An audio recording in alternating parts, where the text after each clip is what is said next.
മകനെ, നീ എന്തിനാണ് കരയുന്നത്? നീ തേടുന്ന ഈ സ്വർണത്തേക്കാൾ വിലപ്പെട്ടതാണ് നിന്റെ ആത്മാവ്. ഇതെല്ലാം നിനക്ക് വേണ്ടിയാണോ? മണ്ണിൽ നീ കൂട്ടിവെക്കുന്ന നിധി ഒരു നാൾ ഇല്ലാതാകും. മുകളിലേക്ക് നോക്കുക. നിന്റെ കൈകൾ വിറയ്ക്കുന്നതെന്തേ? പണം നിന്റെ പോക്കറ്റിലുണ്ടാകട്ടെ, പക്ഷേ നിന്റെ ഹൃദയത്തിൽ ദൈവമുണ്ടായിരിക്കണം. നീ ഒരുപാട് തളർന്നിരിക്കുന്നു. സമ്പത്ത് നിനക്ക് സുഖം തന്നേക്കാം, എന്നാൽ എനിക്ക് മാത്രമേ നിനക്ക് സമാധാനം തരാൻ കഴിയൂ. ശൂന്യമായ കൈകൾ കണ്ടോ? നീ ഈ ഭൂമിയിലേക്ക് വന്നപ്പോൾ എന്തു കൊണ്ടുവന്നു? പോകുമ്പോൾ എന്തു കൊണ്ടുപോകും? ശൂന്യമായ കൈകൾ കണ്ടോ? എന്നെ നോക്കൂ, ഞാൻ നിന്നെ വിളിക്കുന്നു. പണത്തിന് വാങ്ങാൻ കഴിയാത്തൊന്നുണ്ട്. അതാണ് നിന്റെ മനസ്സിന്റെ സന്തോഷം. നിന്റെ കണ്ണുനീർ ഞാൻ കാണുന്നു. കടബാധ്യതകൾ നിന്നെ തളർത്തുന്നുണ്ടാകാം, എങ്കിലും എന്നിൽ വിശ്വസിക്കൂ, ഞാൻ കൂടെയുണ്ട്. ഒരിക്കൽ കൂടി ചിന്തിക്കൂ. ലോകം മുഴുവൻ നേടിയാലും നിന്റെ സമാധാനം നഷ്ടപ്പെട്ടാൽ പിന്നെ എന്ത് ലാഭം?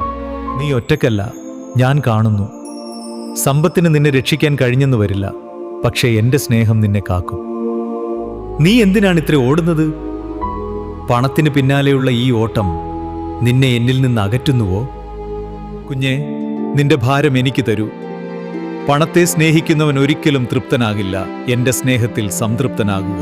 ഇതൊന്നും ശാശ്വതമല്ല. പൂക്കൾക്ക് വസ്ത്രം നൽകുന്ന ദൈവം നിനക്ക് വേണ്ടത് നൽകുമെന്ന് നീ വിശ്വസിക്കുന്നില്ലേ? ഹൃദയം തുറന്നു പറയൂ. നിന്റെ സമ്പത്ത് നിനക്ക് അഹങ്കാരമാകുന്നുവോ, അതോ അത് മറ്റുള്ളവർക്ക് തണലാകുന്നുവോ? ലോകം നൽകുന്ന പണമല്ല, സ്വർഗം നൽകുന്ന സമാധാനമാണ് നിനക്ക് വേണ്ടത്. എന്റെ വാക്കുകൾ കേൾക്കൂ. 2 യജമാനന്മാരെ സേവിക്കാൻ ആർക്കും കഴിയില്ല. നീ ആരെ തിരഞ്ഞെടുക്കും? നിനക്ക് പേടിയാണോ? നാളെയെക്കുറിച്ച് നീ എന്തിനു ഭാരപ്പെടുന്നു? നിന്റെ പിതാവ് എല്ലാം അറിയുന്നു. നിന്റെ ഉള്ളിലെ നോവ് ഞാൻ അറിയുന്നു. പണം വരും പോകും, എന്നാൽ എൻ്റെ വചനങ്ങൾ നിന്റെ കൂടെ എന്നും ഉണ്ടാകും. മകനെ, എന്നിലേക്ക് തിരികെ വരൂ.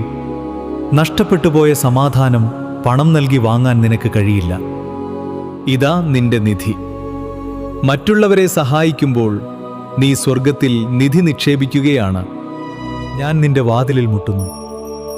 നിന്റെ ഹൃദയം പണത്തിന് നൽകല്ലേ, അത് എനിക്ക് തരിക. ഞാൻ നിന്നെ വഴി നടത്തും.